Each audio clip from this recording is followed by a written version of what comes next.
সবাই মাঠে আসুন। জয় বাংলা জয় বঙ্গবন্ধু স্লোগানে রাতে ঢাকা ধানমন্ডিতে চতুর্দিক থেকে জয় বাংলার সৈনিকেরা রাজপথে নেমে আসে।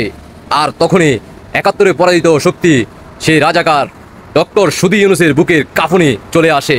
ডক্টর সুধী ইউনূস, বিমানের টিকিট রেডি আছে কিনা? কোন কোম্পানির বিমান আগে থেকে চুক্তি করে রাখছ? সেই কোম্পানি যদি তোমাকে বাংলার মাটি থেকে উঠে নিয়ে যায়, তাহলে ওই কোম্পানি বাংলাদেশে আর ব্যবসা করতে পারবে না। বলছিলাম সালাউদ্দিন সাহেব, আপনি কি দেখতে পারতেছেন জয় বাংলার সৈনিকেরা কি ঢাকা শহরে জয় বলে আর আপনার বাসায় গিয়ে কি বাংলা বলে? দেখা যাচ্ছে কিনা চতুর্দিক থেকে জয় বাংলার স্লোগানে উত্তাল সারা বাংলাদেশ। ধন্যবাদ জানাই সেই সকল জয় বাংলার সৈনিক ভাই বোনদেরকে যারা জানে মৃত্যু যে কোনো মুহূর্তে আসতে পারে। মৃত্যুকে বাজি রেখে জয় বাংলার স্লোগানে রাজপথ কাঁপাচ্ছেন। আপনারাই হচ্ছেন প্রকৃতপক্ষের জয় বাংলার সৈনিক, আপনারাই হচ্ছেন বঙ্গবন্ধুর আদেশের সৈনিক, আপনারা হচ্ছেন মাননীয় প্রধানমন্ত্রী শেখ হাসিনার কর্মী। আপনারাই চান মাননীয় প্রধানমন্ত্রী শেখ হাসিনাকে অতি শীঘ্রই বিজয় উপহার দিতে। আপনাদের জন্য রইল দোয়া ও ভালোবাসা। আপনারা ভবিষ্যতে আপনারাই বাংলাদেশকে লিড দিবেন জয় বাংলা স্লোগানে। আপনারাই আপনাদের নেতৃত্বে বাংলাদেশ এগিয়ে যাবে। মাননীয় প্রধানমন্ত্রী শেখ হাসিনার হাতকে শক্তিশালী করবেন।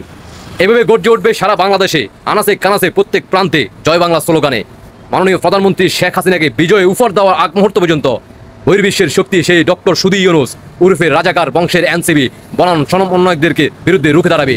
জয় বাংলার সৈনিকেরা হামলা মামলা ভয় করে না। জয় বাংলার সৈনিকেরা ভয়কে কিভাবে জয় করতে হয় সেটা বঙ্গবন্ধু আমাদেরকে শিখিয়ে দিয়ে গেছে। মাননীয় প্রধানমন্ত্রী শেখ হাসিনা আমাদেরকে দেখাইয়ে দিয়ে গেছে। মাননীয় প্রধানমন্ত্রী শেখ হাসিনা দেখাই দিছে কিভাবে বহির্বিশ্বের শক্তির কাছে কখনো মাথা নত করতে জয় বাংলার সৈনিকেরা শিখে নাই। জয় বাংলার সৈনিকেরা বহির্বিশ্বের শক্তির সাথে চোখে আঙ্গুল দিয়ে রুখে দাঁড়ায়, গর্জে ওঠে। বাংলাদেশের ভূখণ্ডকে বিক্রি করতে তারা কখনো মাথা নত করে না, ক্ষমতা লোভী না।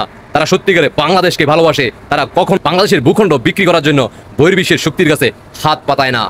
মাননীয় প্রধানমন্ত্রী শেখ হাসিনা আসবে, বাংলাদেশের 18 কোটি মানুষের মুখে হাসি ফুটবে। মাননীয় প্রধানমন্ত্রী দেশে আসবে, বাংলাদেশের সাধারণ জনগণের মুখে হাসি ফুটবে। বাংলাদেশের সাধারণ জনগণের আবারও সেই 5 আগস্টের পূর্বের মতো তাদের জীবন মান সবকিছু স্বাভাবিক হবে। মাননীয় প্রধানমন্ত্রী শেখ হাসিনা আসলেই এই বাংলাদেশের নারী শিশুকন্যা থেকে সবাই যারা দর্শন হয়েছে 5 আগস্টের পর থেকে তাদের বিচার পাবে। মাননীয় প্রধানমন্ত্রী শেখ হাসিনা বাংলাদেশে ফিরে আসলে সেই 5000 পুলিশের হত্যার বিচার হবে।